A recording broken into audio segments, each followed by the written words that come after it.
నమస్కారం, news vision కు స్వాగతం. ముందుగా వార్తల్లోని ముఖ్యాంశాలు.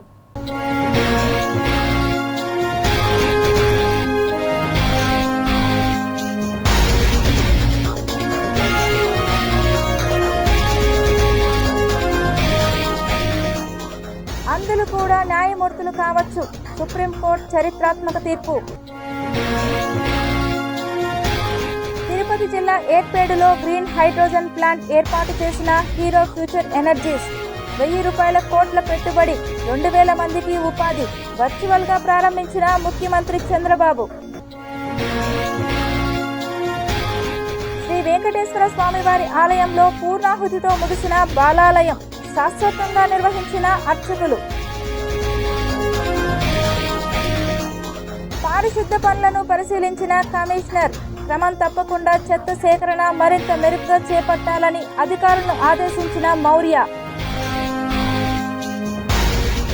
అమల్లోకి కొత్త మోటార్ వాహన చట్టం. హెల్మెట్, సీటు బెల్ట్ లేకుంటే మూల్యం తప్పదు. ద్విచక్ర వాహనం వెనుక కూర్చున్న వ్యక్తికి హెల్మెట్ తప్పనిసరి.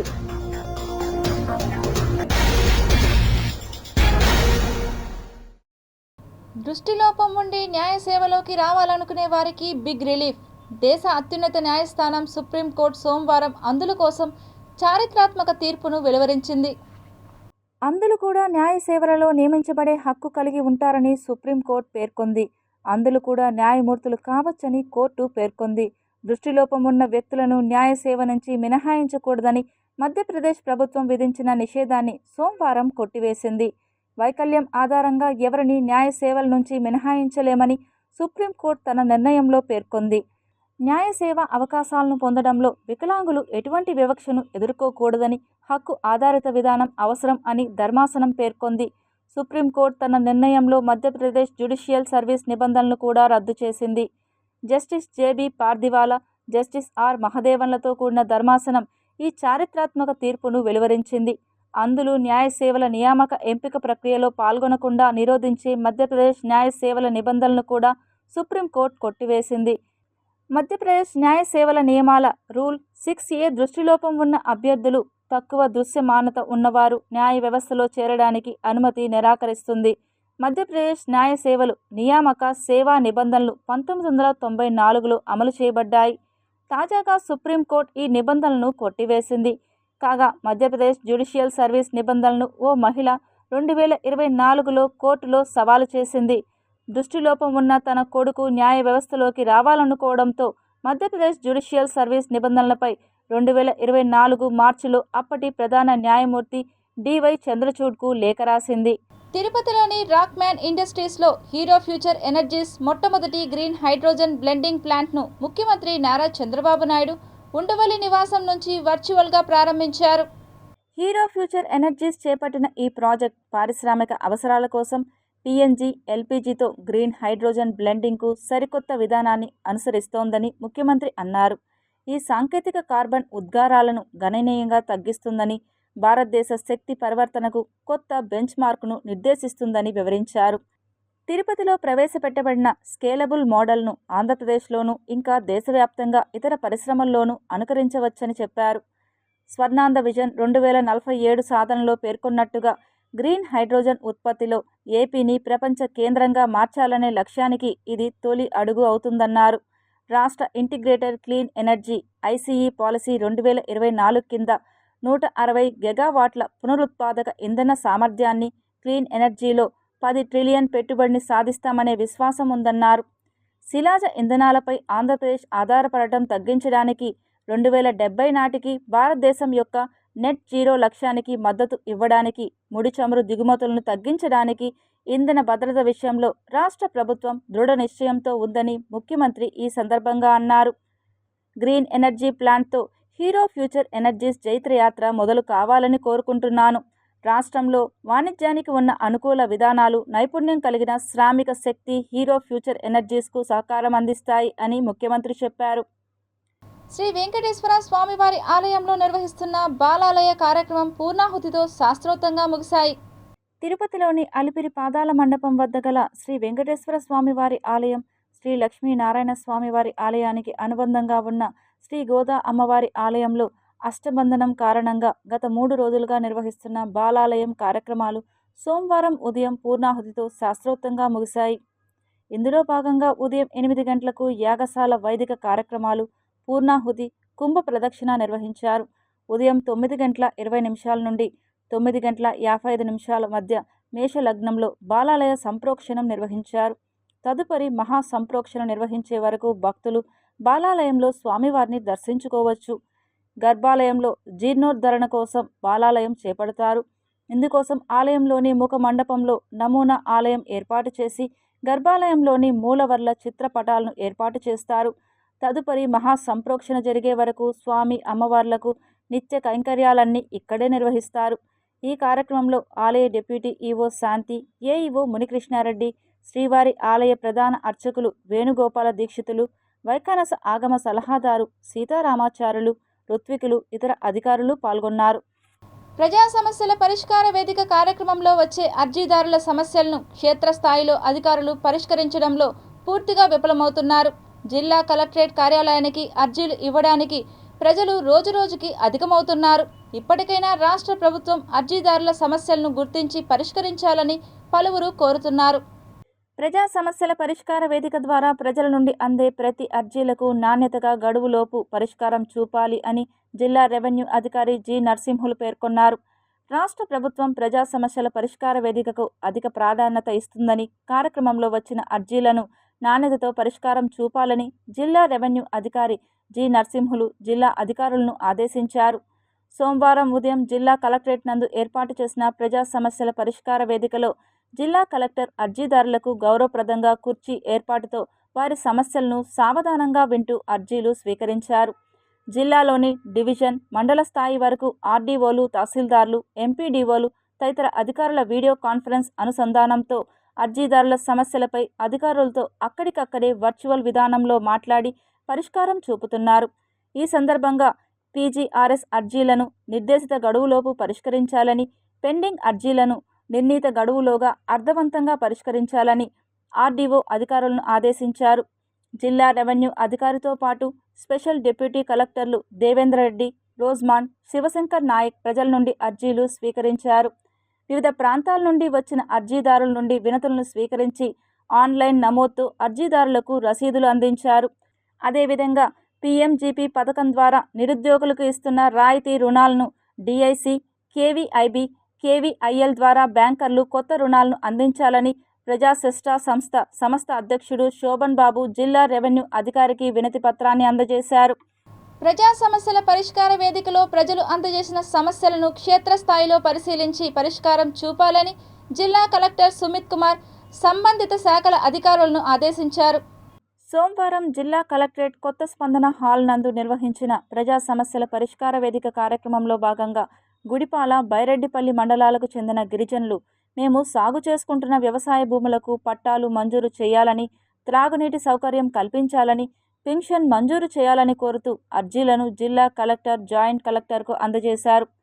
అందులో కొన్ని అర్జీల సమస్యల వివరాలు: గుడిపాల మండలం మొగరాలపల్లె పంచాయతీ, రెడ్డికుంట ఎస్టీ కాలనీకి చెందిన చిత్తూరు రూరల్ మండలం తాళ్లంబెడు రెవెన్యూ లెక్కల ప్రకారం సర్వే నెంబర్ 573లో సుమారు 10 ఎకరాల 23 సెంట్లు డీకేడీ భూమిలో గత 40 సంవత్సరాలుగా 10 కుటుంబాల వారం వ్యవసాయం చేసుకుంటున్నాం.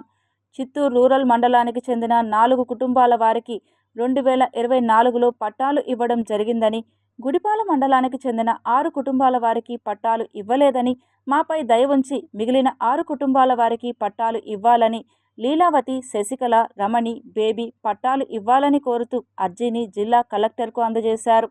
తిరుపతి నగరపాలక సంస్థ కార్యాలయంలో సోమవారం నిర్వహించిన డయల్ యువర్ కమిషనర్ ప్రజా ఫిర్యాదుల పరిష్కార వేదికకు 52 వినతులు వచ్చాయని కమిషనర్ ఎన్ మౌర్య తెలిపారు. సోమవారం నగరపాలక సంస్థ కార్యాలయంలో డయల్ యువర్ కమిషనర్ ప్రజా ఫిర్యాదుల పరిష్కార వేదిక కార్యక్రమం నిర్వహించారు. ఫోన్ ద్వారా 18 మంది తమ సమస్యలు తెలుపగా 34 మంది నేరుగా వచ్చి వినతులు సమర్పించారు. డిప్యూటీ మేయర్లు ముద్రనారాయణ, ఆర్సీ మునికృష్ణ పాల్గొనగా కార్పొరేటర్ నరసింహాచారి సమస్యలు పరిష్కరించాలని కమిషనర్కు వినతిపత్రం అందజేశారు. ఈ సందర్భంగా కమిషనర్ మాట్లాడుతూ రిజర్వాయర్ రోడ్లో అన్నదమ్ములం బాగా పరిష్కారం చేసుకున్నామని, మాకు సర్వే చేస్తే పన్ను బకాయిలు చెల్లిస్తామని, నేను డయాలసిస్ పేషెంట్ అని, నేను వేలిముద్ర వేస్తే శిరీష అనే పేరు వస్తుంది, పరిష్కరించాలని, బీసీ రుణానికి దరఖాస్తు చేసుకున్నారని, తిరుపతి టౌన్ బదులు చిత్తూరు అని సరిచేయాలని, నగరపాలక సంస్థ అవుట్ సోర్సింగ్ విభాగంలో పనిచేస్తున్న నా భర్త మృతి చెందాడని, తన కుమారుడికి ఉద్యోగం ఇవ్వాలని, టీడీఆర్ బాండ్లు ఇప్పించాలని, టీటీడీ పరిపాలనా భవనం పక్కన వేసిన రోడ్డును పూర్తిగా ఏర్పాటు చేయాలని, దేవాలయం పక్కన అక్రమంగా పైప్లైన్ పగలగొట్టి పిల్లర్లు వేస్తున్నారని పరిశీలించాలని, ప్రకాశం పార్క్ వాకింగ్ టాక్ గుంతలు సరిచేయాలని, జిమ్ పరికరాలు మరమ్మతులు చేయాలని, మొక్కలు విరివిగా నాటాలని, జ్యోతి థియేటర్ బస్టాప్ వద్ద మురుగు కాలువ సరిచేయాలని, చెన్నారెడ్డి కాలనీ ప్రభుత్వ స్కూల్ వద్ద చెత్త వేయకుండా చూడాలని కోరారని అన్నారు. ఈ కార్యక్రమంలో అదనపు commissioner Charan Tej Reddy, superintendent engineer Shyam Sundar, municipal engineer Tulasikumar, Gomathi, health officer doctor Yuva Anvesh, revenue అధికారులు సేతు మాధవ్, రవి, డీసీపీ మహాపాత్ర, డీఈలు, ఏసీపీలు తదితరులు ఉన్నారు. తిరుపతి జిల్లా నలుమూలల నుండి సోమవారం నాడు జిల్లా పోలీస్ ప్రధాన కార్యాలయంలో ఎస్పీ హర్షవర్ధన్ రాజు ఆధ్వర్యంలో ప్రజా సమస్యల పరిష్కార వేదిక కార్యక్రమం నిర్వహించారు. ప్రజల నుండి జిల్లా ఎస్పీ నేరుగా ఫిర్యాదులను స్వీకరించి వారి సమస్యలను అడిగి తెలుసుకుని 110 ఫిర్యాదులు వచ్చినవి. వాటిని సంబంధిత పోలీసు అధికారులకు అప్పగించి సకాలంలో పరిష్కార మార్గం చూపవలసిందిగా ఆదేశాలు ఇచ్చారు. వికలాంగులు, వృద్ధులు, మహిళల ఫిర్యాదులకు మొదట ప్రాధాన్యతనిస్తూ సత్వరమే సమగ్ర విచారణ జరిపి వారి సమస్యలను పరిష్కరిస్తామని జిల్లా ఎస్పీ తెలిపారు. జిల్లా పోలీస్ కార్యాలయానికి రాలేనటువంటి ప్రజలు జిల్లాలోని పోలీస్ స్టేషన్లో, సర్కిల్ కార్యాలయాలు, సబ్ డివిజన్ కార్యాలయాల్లో ఫిర్యాదు చేయవచ్చును. ఆ ఫిర్యాదులను మీకోసం ప్రజా సమస్య పరిష్కార వేదిక ఫిర్యాదులుగానే పరిగణించి సకాలంలో సత్వర న్యాయం చేయడం జరుగుతుందని జిల్లా ఎస్పీ హర్షవర్ధన్ రాజు తెలిపారు. ఈ కార్యక్రమంలో అదనపు ఎస్పీలు కె రవి మనోహరాచారి శాంతి భద్రతలు, నాగభూషణ్ రావు నేర విభాగం, సాదిక్ అలీ ఎస్బీ సిఐ, ఫిర్యాదుదారులు తదితరులు పాల్గొన్నారు. మార్చి 14వ తేదీ పిఠాపురంలో జనసేన 12వ ఆవిర్భావ సభ విజయవంతం చేయాలని పిలుపునిచ్చారు తిరుపతి శాసనసభ్యులు ఆరణి శ్రీనివాసులు.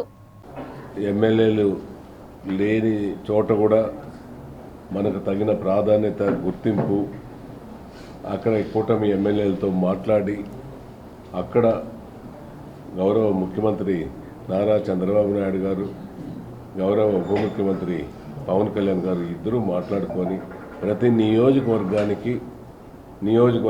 జనసేనను జెండా ఎగరవేసే విధంగా జనసేన నాయకులకు, కార్యకర్తలకు కూడా భరోసా కల్పించే విధంగా నియోజకవర్గ స్థాయిలో నుంచి కూడా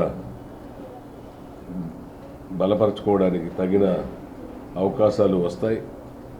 దానికి మనం అందరూ కూడా సన్నాహక ఆసన్నమైంది. ఈ సభను విజయవంతం చేయాలని మరొకసారి మిమ్మల్ని అందరినీ కూడా కోరుకుంటూ ఈ నెల 14వ తారీఖు పిఠాపురంలో జనసేన ఆవిర్భావ దినోత్సవం జరుగుతుంది. ఉదయం 14వ తారీఖు మార్చి 14 ఉదయం 10 గంటలకంతా ప్రతి ఒక్కరూ జనసేన సైనికులు, నాయకులు, వీర మహిళలు అందరూ కూడా తప్పక హాజరు కావాలని మిమ్మల్ని కోరుకుంటూ ఈ యొక్క సందేశం తిరుపతి జిల్లా మొత్తం కూడా మీ 7 మంది ఇన్ఛార్జీల ద్వారా మీ పరిధిలో ఉన్న ప్రతి నియోజకవర్గాల పరిధిలో ఉన్న ప్రతి మండలాలు, ప్రతి మున్సిపాలిటీలకు ఈ యొక్క మీటింగ్కు వెళ్ళాలనేసి, సన్నాహం చేయాలనేసి మిమ్మల్ని కూడా కోరుకునేదానికి తిరుపతి నగరంలో జరుగుతున్న పారిశుద్ధ పనులను సోమవారం ఉదయం అధికారులతో కలిసి పరిశీలించారు. నగరంలోని 26వ వార్డులో గల టీపీ ఏరియా, నెహ్రూ వీధి, group theatre road, railway station road, Vishnu నివాసం తదితర ప్రాంతాల్లో ఉదయం ప్రజా మరుగుదొడ్లు, రోడ్లు, పారిశుద్ధం తదితరాలను పరిశీలించారు. ఈ సందర్భంగా కమిషనర్ మాట్లాడుతూ ప్రజలు ఎక్కువగా సంచరించే రైల్వే స్టేషన్ తదితర ప్రాంతాల్లో ప్రజా మరుగుదొడ్లు శుభ్రంగా ఉంచాలని అన్నారు. రోడ్లపై ఉన్న చిన్న చిన్న గుంతలను కూడా వెంటనే పూడ్చాలని ఇంజనీరింగ్ అధికారులను ఆదేశించారు. హోటల్స్ వద్ద తడి, పొడి చెత్త సేకరణను పరిశీలించి క్రమం తప్పకుండా చెత్త సేకరణ మరింత మెరుగ్గా చేపట్టాలని అధికారులను ఆదేశించారు. నూతనంగా నిర్మిస్తున్న భవనాల అనుమతులను పరిశీలించాలని ప్లానింగ్ అధికారులను ఆదేశించారు. కమిషనర్ వెంట superintendent engineer Shyam Sundar, municipal engineer Tulasikumar, health officer doctor Yuva Anvesh, revenue అధికారి రవి, డిఈ లలిత, ఏసీపీలు Balaji, Murthy, surveyor Koteswararao, sanitary supervisor Sumathi తదితరులు ఉన్నారు. వరల్డ్ హెల్త్ ఆర్గనైజేషన్ ఆధ్వర్యంలో ప్రతి సంవత్సరం మార్చి 3వ తేదీన ప్రపంచ వినికిడి దినోత్సవంగా జరుపుకోవడం జరుగుతుందని జిల్లా వైద్య ఆరోగ్య శాఖ అధికారి బాలకృష్ణ నాయక్ తెలిపారు. తిరుపతి DMHO కార్యాలయం నుండి స్విమ్స్ కూడలి వరకు జాతీయ వినికిడి దినోత్సవాన్ని పురస్కరించుకొని అవగాహన ర్యాలీ నిర్వహించారు. ఈ కార్యక్రమానికి urban primary health centre doctors మరియు నర్సులు, ANMలు, వైద్య ఆరోగ్య సిబ్బంది పాల్గొని అవగాహన కల్పించారు. ఈ సందర్భంగా DMHO బాలకృష్ణ నాయక్ మాట్లాడుతూ ఇయర్ ఫోన్స్ వాడడం ద్వారా వినికిడి లోపం అధికమవుతుందని, ముఖ్యంగా ఇటీవల యువత చూసినట్లయితే ఇయర్ ఫోన్స్లో అధిక శబ్దాన్ని పెట్టుకొని పాటలు, చిత్రాలు వినడం, చూడడం ద్వారా వినికిడి లోపం సంభవిస్తుందన్నారు. యువత ప్రధానంగా ఈ అంశాన్ని గుర్తించి వినికిడి లోపాన్ని అధిగమించేందుకు తగిన జాగ్రత్తలు పాటించాలంటూ పిలుపునిచ్చారు. దూది పుల్లలను ఉపయోగించవద్దు. తర్వాత హెడ్ఫోన్లతో బిగ్గరగా సంగీతం వినవద్దు. చలిలో టోపీ ధరించవద్దు. అవసరం మేరకు వైద్యులను సంప్రదించండి. సమయానుసారము టీకాలు వేయించుకోవడం. తర్వాత చెవిపోగు దగ్గర సరిగ్గా కుట్టించకపోవడం. తర్వాత నూనె లేదా మరే ఇతర దవాలతో సొంత వైద్యం చూసుకునరాదు. తర్వాత జలుబుకి చికిత్స చేయించుకోవడం. ఈ 8 సూత్రాలు పాటిస్తే మనము వినికిడి తగ్గడానికి నివారించవచ్చు. సో ఈ విధమైన ఈరోజు వరల్డ్ హియరింగ్ డే ప్రజల్లో అవగాహన కల్పించి అందరూ వినికిడి బాగా ఉండాలని మేము అవగాహన కలుస్తూ ఈరోజు ర్యాలీ జరుపుతున్నాం. తిరుపతి శ్రీ వెంకటేశ్వర రామ్ నారాయణ్ ప్రభుత్వ రుయా హాస్పిటల్లో ట్యాక్స్ పేయర్స్ కోసం ప్రత్యేక వెసులుబాటు కల్పించడం జరుగుతుందని సూపరింటెండెంట్ రవిప్రభు తెలిపారు.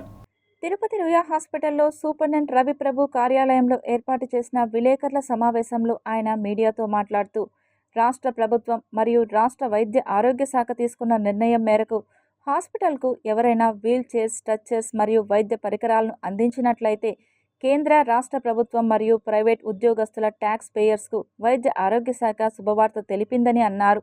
ఆదాయపు పన్ను నుండి మినహాయింపుకు వెసులుబాటు కల్పించే దిశగా వైద్య ఆరోగ్య శాఖ కృషి చేస్తుందని పేర్కొన్నారు. రుయా హాస్పిటల్కు వితరణ చేసిన దాతలకు ఇన్కమ్ ట్యాక్స్ ఎగ్జంప్షన్ సర్టిఫికేట్ ఇవ్వడం జరుగుతుందని సూపరింటెండెంట్ రవిప్రభు తెలిపారు. దీన్ని దృష్టిలో పెట్టుకుని కలెక్టర్ గారి ఆదేశాల మేరకు, అలాగే గవర్నమెంట్ ఆదేశాల మేరకు ఏంటంటే మనము ఈ అథారిటీస్ని, ఈ ఉన్నతాధికారుల్ని, తర్వాత ఇన్కమ్ ట్యాక్స్ వాళ్ళని, తర్వాత మిగతా వారిని అంతా కూడా ఈ పర్ష్యూ చేసి వాళ్ళకి కావాల్సిన డాక్యుమెంట్స్ అని సమర్పించి ఒక 15 రోజుల క్రితం ఏంటంటే ఈ ఇన్కమ్ ట్యాక్స్ ఎగ్జంప్షన్ అనేది మన SVRR గవర్నమెంట్ హాస్పిటల్కి రావడం జరిగింది. అలాగే CSR1 సర్టిఫికేట్ అనేది కూడా రావడం జరిగింది. దీనివల్ల ఏంటంటే కార్పొరేట్ సోషల్ రెస్పాన్సిబిలిటీ కింద ఏదైనా సంస్థలు పేద ప్రజలకు ఉపయోగపడే ఎక్విప్మెంటు అది ఇవ్వడానికి ఆ సర్టిఫికేట్ ఉంది కాబట్టి అందరూ ముందుకు రావాల్సిందిగా కోరుతున్నాము. అలాగే ప్రైవేట్ వ్యక్తులు కూడా ఏదైనా వస్తువులు దానం చేయడానికి కూడా ఏంటంటే ఇన్కమ్ ట్యాక్స్ ఎగ్జంప్షన్ తీసుకోవడానికి సరిపడే సర్టిఫికేట్ మన దగ్గర ఉంది. దాన్ని పెట్టుకుని వాళ్ళు కూడా స్వచ్ఛందంగా ముందుకు వస్తే బాగుంటుందని ఆశిస్తున్నాం. దీనివల్ల అంటే ఎక్కువ మంది దాతలు వచ్చి మన పేద ప్రజలకు, రోగులకు ఉపయోగపడే విధంగా డొనేషన్ చేస్తారని ఆశిస్తున్నాం. ఆల్ ఇండియా పోస్టల్ ఉద్యోగుల క్యారమ్ పోటీలు సోమవారం మొదటి రోజు SVU VC అప్పారావు పోస్టల్ రాష్ట్ర ప్రతినిధుల చేతుల మీదుగా ఘనంగా ప్రారంభమయ్యాయి. ఇందిరా మైదానంలోని smart city indoor sports complex నందు క్యారమ్ కాంపిటీషన్స్లో పాల్గొనేందుకు పురుష, మహిళా విభాగాలు 13 పోస్టల్ సర్కిల్ జట్లు హాజరయ్యారు. క్యారమ్స్ టోర్నమెంట్స్ కండక్ట్ చేయడం నిజంగా చాలా ఆనందదాయకం. మనకందరికీ తెలుసు, మన పోస్టల్ డిపార్ట్మెంట్ వాళ్ళు వారి సర్వీసెస్ ఎంత వాల్యుబుల్లో. మనకి దేశంలో ఉండే చాలా గవర్నమెంట్ సర్వీసెస్లో పోస్టల్ సర్వీసెస్ నిజంగా వాళ్ళ సర్వీసెస్ని మనము we cannot count in terms of money are in terms of any other thing. very valuable services. The highest returns. Very few people know about it. So I request you to tell all your viewers that they should come forward and take this scheme. We also have schemes for girl child called Sukanya Samriddhi scheme. Please tell your see, it is a very good scheme and a very popular scheme launched by the government, by the Honorable Prime Minister. So I request all the eligible under the age of 18 to avail this Sukanya Samriddhi scheme. And of course we have various other things which logistics and mails etc. So our endeavor is to give the best service to the citizens of this country. యువత క్రీడా స్ఫూర్తితో క్రీడలలో పాల్గొనడం ఆహ్వానించదగ్గ విషయమని శ్రీ రాజరాజేశ్వరి జ్ఞానపీఠం పీఠాధిపతి మూర్తిస్వామి తెలిపారు. రేణిగుంట విమానాశ్రయం మార్గం వద్ద గల క్రీడా మైదానంలో రమేష్ లెవెన్స్ ఆధ్వర్యంలో Y11 premier league T10 cricket tournament ఆదివారం ఘనంగా నిర్వహించారు. ఈ కార్యక్రమానికి ముఖ్య అతిథులుగా శ్రీ రాజరాజేశ్వరి జ్ఞానపీఠం పీఠాధిపతి మూర్తిస్వామి పాల్గొన్నారు. ముందుగా క్రీడా మైదానం వద్ద చేరుకున్న పీఠాధిపతికి టోర్నమెంట్ నిర్వాహకులు రమేష్ ఆధ్వర్యంలో ఘన స్వాగతం లభించింది. మూర్తిస్వామి క్రీడాకారులను ప్రోత్సహించే విధంగా టోర్నమెంట్ను వీక్షించిన తర్వాత విజేతలకు బహుమతులు అందజేశారు. ఈ టోర్నమెంట్లో ఫైనల్స్లో తలపడ్డ రచ్చ రంబోలా వైజాగ్ లెవెన్స్, చోటా లెవెన్స్లో విజేతగా నిలిచిన చోటా లెవెన్స్ సభ్యులకు కప్పుతో పాటుగా ₹1,00,000 బహుమతిని శ్రీ రాజరాజేశ్వరి జ్ఞానపీఠం ఆలయం వద్ద ప్రత్యేక పూజలు చేసి ఆశీర్వదించి అందజేశారు. ఈ సందర్భంగా మూర్తిస్వామి మాట్లాడుతూ నేటి యువత చెడు వ్యసనాలకు దూరంగా ఉంటూ క్రీడల్లో పాల్గొనడం చాలా సంతోషకరమని అన్నారు. ఈ టోర్నమెంట్ నిర్వహించిన నిర్వాహకుడు దామినేడు 10వ వార్డు మెంబర్ రమేష్ను ప్రత్యేకంగా అభినందించారు. ఈ కార్యక్రమంలో ఎలైట్ హాస్పిటల్స్ అధినేత Koduru Balasubrahmanyam, dollars group incharge Somu, జట్టు captain Jaswanth, vice captain Vamsi తదితరులు పాల్గొన్నారు. గ్రామీణ నిరుద్యోగ యువతీ యువకులకు ఉచిత ఉపాధితో పాటు శిక్షణ, ఉద్యోగ అవకాశాలు కల్పిస్తామని Deendayal Upadhyaya Grameen Kaushalya Yojana principal centre manager Muralimohan వెల్లడించారు. తిరుపతి ప్రెస్ క్లబ్లో సోమవారం మీడియా ముందు ఆ కళాశాల సిబ్బంది ధనుంజయ, దివ్య, లత, శ్రీవాణిలతో కలిసి మురళీమోహన్ మాట్లాడారు. యోజన దీని కింద స్వయం ఉపాధి పథకం కింద టు ద స్టూడెంట్స్ ఎవరెవరైతే 10th passed out or inter fail అట్లా ఉంటారో వాళ్ళ కోసం అని చెప్పని కోర్సెస్ కండక్ట్ చేస్తున్నాము with the type of A2B, that is Adyar Anand Bhavan వాళ్ళ తరపున నుంచి. ఈ కోర్సులో వచ్చి మనకు కెప్టెన్స్కి యాజ్ వెల్ as కౌంటర్ సేల్స్కి 2 కోర్సెస్, 3 నెలల కోర్స్ అన్నమాట ఇది. దీనికి సంబంధించిన ప్రతి స్టూడెంట్కి గాను ఉచిత విద్య యాజ్ వెల్ as వాళ్ళకి అకామిడేషన్, ఫుడ్, యూనిఫామ్స్ అన్నీ మనమే ప్రొవైడ్ చేస్తాము. 3 months తర్వాత వాళ్ళకి 100% జాబ్ గ్యారంటీ ఉంటుందన్నమాట. స్పేడెక్స్ డాకింగ్ ప్రక్రియను పూర్తి చేసిన ఇస్రో ఇప్పుడు ఈ ప్రయోగాలను మళ్లీ చేసేందుకు రెడీ అవుతోంది. ఈ నెల 15 నుంచి ఈ ప్రయోగాలు చేపట్టనున్నట్లు తాజాగా ఇస్రో చీఫ్ వి నారాయణన్ చెప్పారు. భారత అంతరిక్ష పరిశోధనా సంస్థ ఇస్రో ఈ ఏడాది జనవరిలో 2 ఉపగ్రహాలను సక్సెస్ఫుల్గా అనుసంధానం చేసిన విషయం తెలిసిందే. యూనిఫైడ్ ఉపగ్రహం ప్రస్తుతం దీర్ఘవృత్తాకార కక్షలో ఉందని, వివిధ ప్రయోగాలు నిర్వహించడానికి ప్రతి 2 నెలలకు 10 నుంచి 15 రోజులు విండో ఉంటుందని చెప్పారు. స్పేడెక్స్ ఉపగ్రహాలపై ప్రయోగాలు నిర్వహించడానికి మార్చి 15 నుంచి విండో అందుబాటులో ఉంటుందని ఆయన తెలిపారు. వాటిని విడదీసి అనంతరం రీడాకింగ్ చేస్తామని, ఇందుకు సంబంధించిన అనుకరణ ప్రయోగాలు ఇప్పుడు జరుగుతున్నాయని చెప్పారు. ఆయా ఉపగ్రహాల్లో ఇంధనం సరిపడా ఉందని తెలిపారు. త్వరలోనే పలు ప్రయోగాలు చేయబోతున్నట్లు చెప్పారు. 2 నెలల అనంతరం 3వ దశ ప్రయోగాలు ఉంటాయని వివరించారు.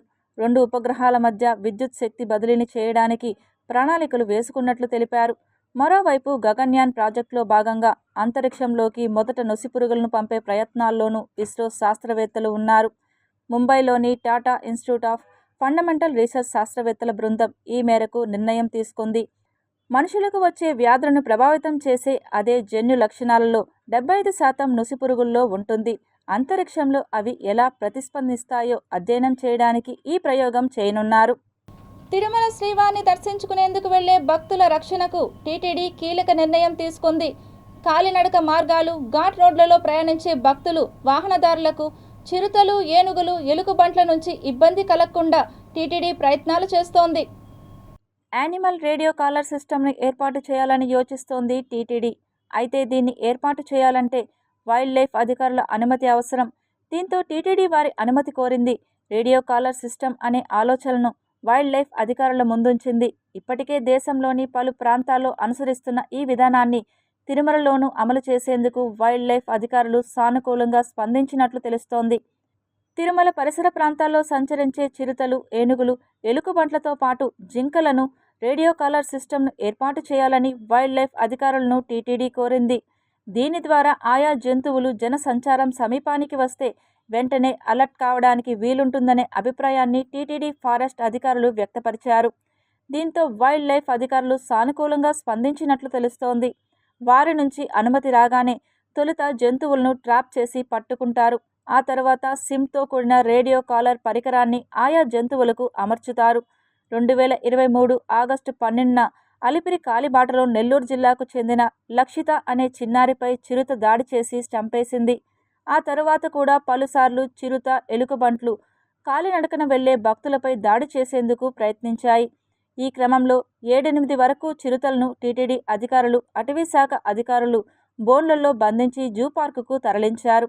ఆ తరువాత కూడా కాలినడక మార్గంలో పలుసార్లు చిరుత, ఎలుకబంట్ల సంచారం కనిపించింది.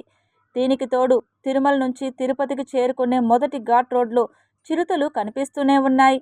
మొదటి ఘాట్లోని 7వ మైలు వద్ద పార్వేట మండపం, శ్రీవారి పాదాల మార్గంలో ఏనుగుల గుంపు కూడా సంచరిస్తున్న క్రమంలో భక్తులు ఆందోళనకు గురవుతున్నారు.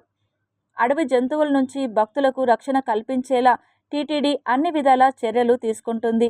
అయినా పలుసార్లు అడవి జంతువుల కదలికలు భక్తులను భయాందోళనకు గురిచేస్తున్నాయి. ఈ క్రమంలో యానిమల్ రేడియో కాలర్ సిస్టమ్ను అందుబాటులోకి తేవాలని టీటీడీ నిర్ణయించింది. తిరుపతిలో సంచరించే జంతువులను ట్రాప్ చేసి పట్టుకొని వాటికి సిమ్తో కూడిన రేడియో కాలర్ పరికరాన్ని అమర్చుతారు. తిరుమలలో ప్రత్యేకంగా ఓ విభాగాన్ని ఏర్పాటు చేసి ఎప్పటికప్పుడు శాటిలైట్ ద్వారా వచ్చే సిగ్నల్స్ ఆధారంగా జంతువుల కదలికలను పర్యవేక్షిస్తారు. ఒకవేళ అవి భక్తులకు సమీపానికి వస్తే వెంటనే అప్రమత్తం చేయడంతో పాటు వాటిని అడవిలోకి తరిమేలా చర్యలు తీసుకునేందుకు అవకాశం ఉంటుంది. ఈ రేడియో కాలర్ సిస్టమ్ అందుబాటులోకి వస్తే అడవి జంతువుల భయం భక్తులకు ఇక ఉండదని టీటీడీ అధికారులు భావిస్తున్నారు. కేంద్ర ప్రభుత్వం ఆమోదించిన నూతన మోటారు వాహన చట్టాన్ని ఈ నెల 1వ తేదీ నుంచి పోలీసులు, రవాణా శాఖ అధికారులు అమలు చేస్తున్నారు. కొత్త చట్టంలో ట్రాఫిక్ ఉల్లంఘనలకు జరిమానాలను భారీగా పెంచేశారు. ద్విచక్ర వాహనం నడిపే వ్యక్తి హెల్మెట్ పెట్టుకోకపోతే 1000 రూపాయలు జరిమానా విధిస్తారు. రెండోసారి పట్టుబడితే 2000 రూపాయలు చెల్లించాల్సి ఉంటుంది. వాహనం నడిపే వ్యక్తికి డ్రైవింగ్ లైసెన్స్ లేకపోతే 1000 రూపాయలు జరిమానా విధిస్తారు. రెండోసారి పట్టుబడితే 5000 రూపాయలు ఫైన్ వేస్తారు. మైనర్ల డ్రైవింగ్, సెల్ ఫోన్ మాట్లాడుతూ వాహనం నడపడం, కారు నడిపేవారు, పక్క సీట్లో కూర్చునేవారు సీట్ బెల్ట్ పెట్టుకోకపోవడం, మితిమీరిన వేగంతో వాహనాలు నడపడం వంటి వాటికి కూడా జరిమానాలను భారీగానే పెంచారు. మోటారు వాహన చట్టం ట్రాఫిక్ నిబంధనలను ఉల్లంఘించే వారికి ముగుతాడు వేసేందుకు రవాణా, పోలీస్ శాఖల అధికారులు స్పెషల్ డ్రైవులు పెట్టి జరిమానాలు విధిస్తున్నా సరే కొంతమంది వాహన చోదకుల ధోరణి మార్చుకోవడం లేదు. నామమాత్రపు జరిమానాలు విధిస్తుండడంతో నిబంధనలను బేఖాతరు చేసేస్తున్నారు. ఈ నేపథ్యంలో ట్రాఫిక్ నిబంధనలను ప్రతి ఒక్కరూ విధిగా పాటించేలా కేంద్రం నూతన మోటారు వాహన చట్టం ఎంవి యాక్ట్ 2019 రూపొందించింది. నిబంధనలు పాటించిన వారికి జరిమానాలను భారీగా పెంచింది. అలాగే విధించిన జరిమానాలను ఖచ్చితంగా 90 రోజుల్లోగా చెల్లించాలని నిబంధన విధించింది. ఒక తప్పును పదే పదే చేస్తే జరిమానా మొత్తాన్ని మరింత పెంచేసింది. కేంద్ర ప్రభుత్వం ఆమోదించిన నూతన మోటారు వాహన చట్టాన్ని అమలు చేసేందుకు రాష్ట్ర ప్రభుత్వం కూడా సిద్ధమైంది. ఈ నెల 1 నుంచి అమల్లోకి తీసుకువచ్చింది. ద్విచక్ర వాహనం నడిపే వ్యక్తితో పాటు వెనుక కూర్చునే వ్యక్తి కూడా విధిగా హెల్మెట్ పెట్టుకోవాలి. వాహనం నడిపే వ్యక్తి హెల్మెట్ పెట్టుకోకపోతే సెక్షన్ 194(b) ప్రకారం ఇప్పటి వరకు 1000 రూపాయలు జరిమానా విధించగా ఇకపై కూడా 1000 రూపాయలు మాత్రమే విధిస్తారు. రెండోసారి పట్టుబడితే 2000 రూపాయలు చెల్లించాల్సి ఉంటుంది. వాహనం వెనుక కూర్చునే వ్యక్తి హెల్మెట్ పెట్టుకోకపోతే 1000 రూపాయలు జరిమానా విధిస్తారు. రెండోసారి అదే వ్యక్తి ఎక్కడైనా పట్టుబడితే 2000 రూపాయలు జరిమానా చెల్లించాల్సి ఉంటుంది. డ్రైవింగ్ లైసెన్స్ లేకుండా వాహనం నడిపితే సెక్షన్ 181 ప్రకారం 1000 రూపాయలు జరిమానా విధిస్తారు. రెండోసారి పట్టుబడితే 5000 రూపాయలు కట్టాల్సి ఉంటుంది. మైనర్లు వాహనం నడిపితే ఇప్పటి వరకు 500 రూపాయలు జరిమానా విధిస్తున్నారు. దీనిని 5000 రూపాయలకు పెంచారు. సెల్ ఫోన్ మాట్లాడుతూ డ్రైవింగ్ చేస్తే సెక్షన్ 184 ప్రకారం ప్రస్తుతం 1000 రూపాయలు జరిమానా విధిస్తుండగా దీనిని 1500 రూపాయలకు పెంచారు. ఇదే తప్పు రెండోసారి చేస్తూ పట్టుబడితే 10,000 రూపాయలు ఫైన్ వేస్తారు. యూనిఫారం లేని ఆటో డ్రైవర్లకు 300 రూపాయలు జరిమానా విధిస్తారు. వాహనాన్ని మితిమీరిన వేగంతో నడిపితే 1000 రూపాయలు జరిమానా విధించనున్నారు. బైక్ రేసింగ్లకు పాల్పడే వారికి ప్రస్తుతం విధిస్తున్న 1000 రూపాయల జరిమానాను 5,000 రూపాయలకు పెంచారు. రెండోసారి పట్టుబడితే వారికి 10,000 రూపాయలు జరిమానా విధిస్తారు. సీటు బెల్ట్ ధరించకుండా కారు నడిపితే సెక్షన్ 194(b)(1) ప్రకారం నడిపే వ్యక్తికి 1000 రూపాయలు, డ్రైవర్ పక్కన కూర్చున్న ప్రయాణికుడికి 1000 రూపాయలు జరిమానా విధిస్తారు. వాహనం రిజిస్ట్రేషన్ లేదా ఫిట్నెస్ సర్టిఫికేట్ లేదా రిజిస్ట్రేషన్ రెన్యువల్ చేయించకుండా వాహనం రోడ్డు మీద తిరిగితే మొదటిసారి 2000 రూపాయలు, రెండోసారి పట్టుబడితే 5000 రూపాయలు జరిమానా ఉంటుంది. ద్విచక్ర వాహనంపై 3 ప్రయాణిస్తే సెక్షన్ 194(c) ప్రకారం 1000 రూపాయలు జరిమానా చెల్లించాల్సి ఉంటుంది. రవాణా వాహనాలు ఓవర్లోడ్తో పట్టుబడితే ఇంతవరకు 1000 రూపాయలు జరిమానా ఉండగా దీనిని ఏకంగా 20,000 రూపాయలకు పెంచారు. ప్రతి అదనపు టన్నుకి 2,000 రూపాయల చొప్పున చెల్లించాల్సి ఉంటుంది. 108తో పాటు ఇతర అత్యవసర వాహనాలకు దారి ఇవ్వకుండా ఆటంకం కలిగిస్తే 10,000 రూపాయలు జరిమానా విధిస్తారు. వాహనానికి ఇన్సూరెన్స్ లేకపోతే 196(a) సెక్షన్ ప్రకారం 2,000 రూపాయలు కట్టాల్సి ఉంటుంది. రెండోసారి పట్టుబడితే 4,000 రూపాయలు జరిమానా చెల్లించాలి. రాంగ్ రూట్లో వాహనాలను నడపడం, సిగ్నల్ జంపింగ్ వంటి ఉల్లంఘనలకు 2,000 రూపాయలు ఫైన్ విధిస్తారు. కాగా నూతన మోటారు వాహన చట్టాన్ని పోలీసు, రవాణా శాఖల అధికారులు కఠినంగా అమలు చేస్తున్నారు.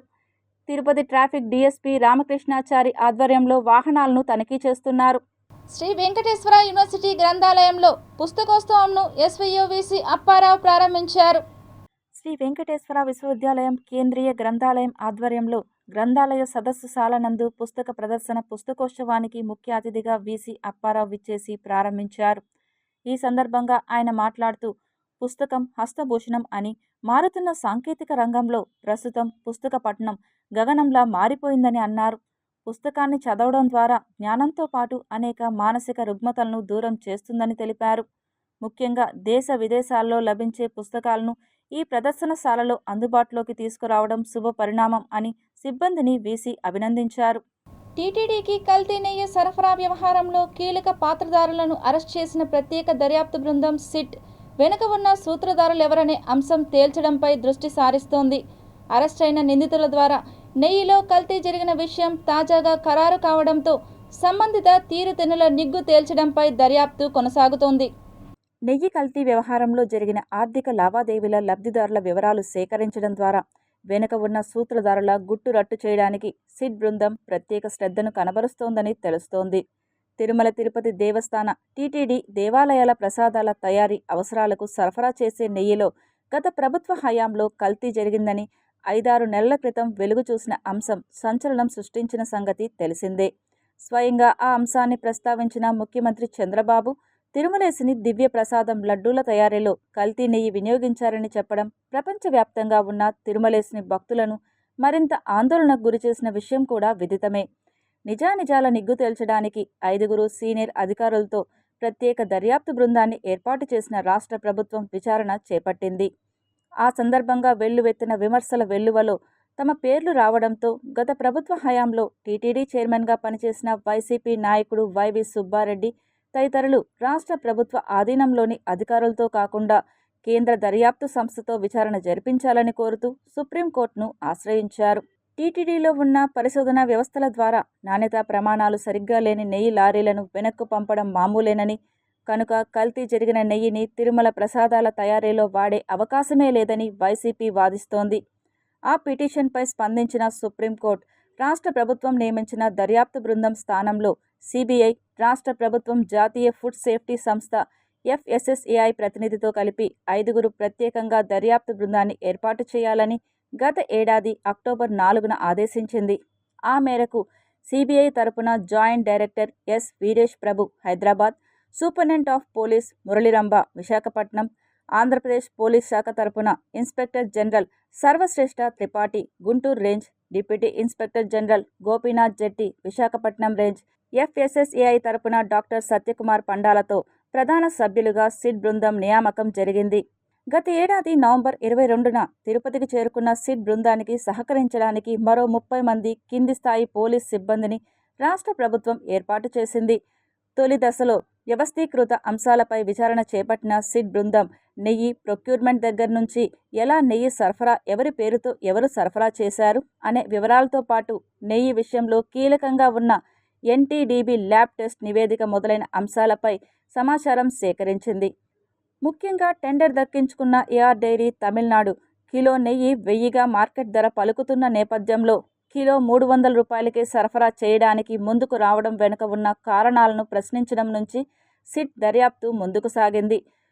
తొలి దశలో వ్యవస్థీకృత అంశాలపై విచారణ చేపట్టిన సిట్ బృందం నెయ్యి ప్రొక్యూర్మెంట్ దగ్గర నుంచి ఎలా నెయ్యి సరఫరా, ఎవరి పేరుతో ఎవరు సరఫరా చేశారు అనే వివరాలతో పాటు నెయ్యి విషయంలో కీలకంగా ఉన్న ఎన్టీడీబీ ల్యాబ్ టెస్టు నివేదిక మొదలైన అంశాలపై సమాచారం సేకరించింది.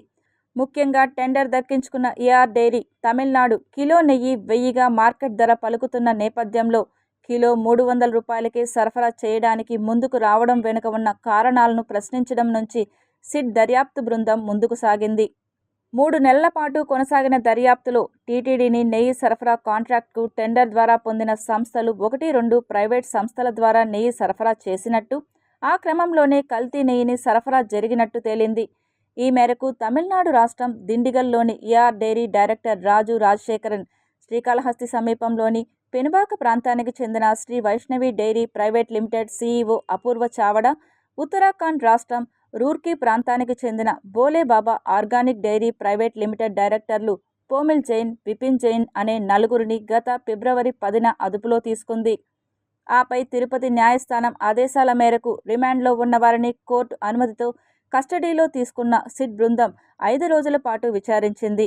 ఆ విచారణలో టీటీడీ కోరినంత నెయ్యి సరఫరా చేసే శక్తి లేకపోయినా టెండర్ దక్కించుకున్న సంస్థ మరో 2 సంస్థల ద్వారా నెయ్యి సేకరించి టీటీడీకి సరఫరా చేయడం, ఈ క్రమంలో తప్పుడు డాక్యుమెంట్లు, సీళ్లు, ఇతర పత్రాలను వినియోగించిన విషయాలు బయటపడ్డాయి. విచారణ సందర్భంగా నెయ్యిని కొన్ని రసాయనాలతో కల్తీ చేసినట్టు అరెస్టైన వారిలో 2 అంగీకరించినట్టు కూడా తెలుస్తోంది. ప్రస్తుతం అంగీకరించిన వారిని మళ్లీ కస్టడీలోకి తీసుకుని ఆ రసాయనాలు ఏమిటి, ఎక్కడి నుంచి ఎంత మేరకు సేకరించారు, ఏ విధంగా కల్తీ చేశారు అనే అంశాలను తెలుసుకోవడానికి సిట్ బృందం ప్రయత్నిస్తోంది. ఈ క్రమంలోనే మరోసారి తమ కస్టడీకి ఇవ్వాలని కోరుతూ సిట్ బృందం దాఖలు చేసిన పిటిషన్పై ఈ నెల 3న తిరుపతి కోర్టు తీర్పు ఇవ్వనున్నది. దర్యాప్తులో ఇది ఒక పార్ట్ అయితే, ఇంకోవైపు టెండర్ ఖరారు నుంచి కల్తీ నెయ్యి సరఫరా వరకు జరిగిన ప్రక్రియలో అక్రమ లావాదేవీలు జరిగాయనే ఆరోపణలు వినిపిస్తున్నాయి.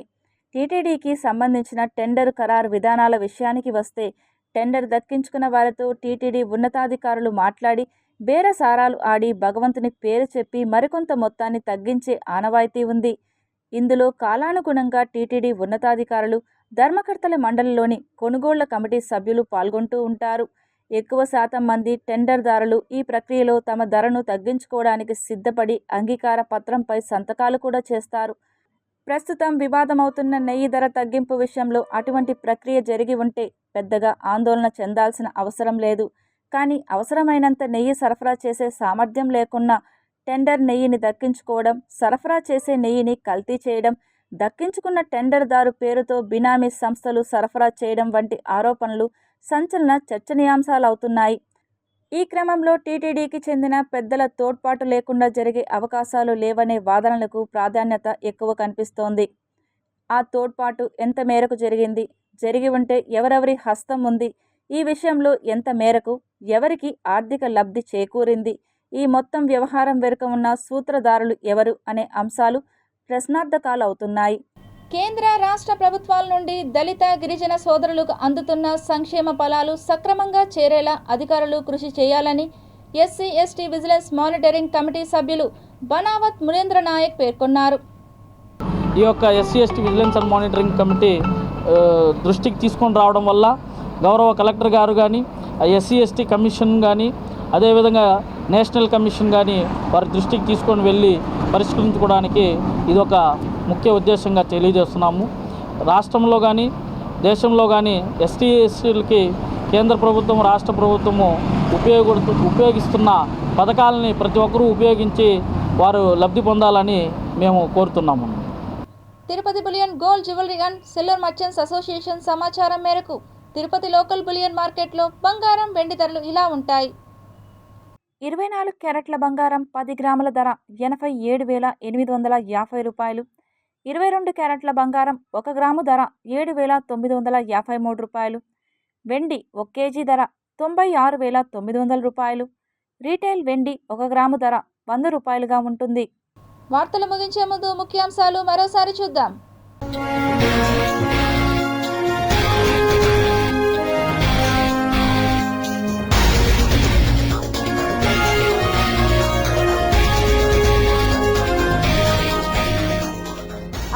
కూడా న్యాయమూర్తులు కావచ్చు. సుప్రీంకోర్టు చరిత్రాత్మక తీర్పు. తిరుపతి జిల్లా ఏర్పేడులో గ్రీన్ హైడ్రోజన్ ప్లాంట్ ఏర్పాటు చేసిన హీరో ఫ్యూచర్ ఎనర్జీస్. 1000 రూపాయల కోట్ల పెట్టుబడి, 2000 మందికి ఉపాధి. వర్చువల్గా ప్రారంభించిన ముఖ్యమంత్రి చంద్రబాబు. శ్రీ వెంకటేశ్వర స్వామివారి ఆలయంలో పూర్ణాహుతితో ముగిసిన బాలాలయం. శాశ్వతంగా నిర్వహించిన అర్చకులు.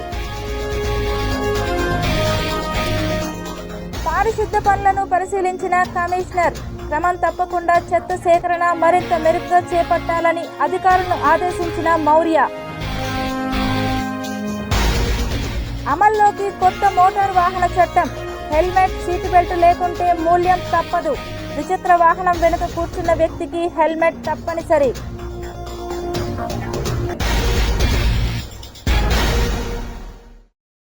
ఈ వార్తలు ఇంతటితో సమాప్తం. సమగ్ర సమాచారంతో న్యూస్ విషయంలో మళ్ళీ కలుద్దాం. అంతవరకు సెలవు. నమస్కారం.